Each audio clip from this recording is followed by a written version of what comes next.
अमृता फडणवीस दिव्यांग बांधवांसह रक्षाबंधन साजरं करतायत। नागपुरातील देवगिरी बंगल्याच्या आवारात रक्षाबंधनानिमित्त कार्यक्रमाचं आयोजन करण्यात आलं आहे।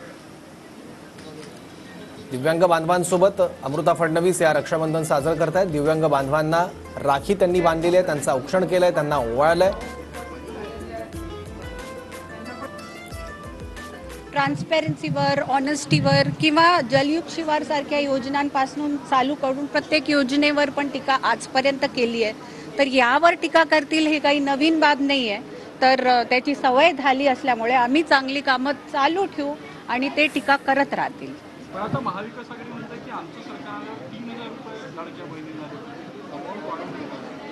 मला एवढं माहित आहे की जे चालू झालंय ते त्यांनी चांगल्याने चालू ठेवावं आणि पुढची काय तरतूद असेल ते आज तेच ठरवतील आणि ते सगळ्यांपुढे आणतील।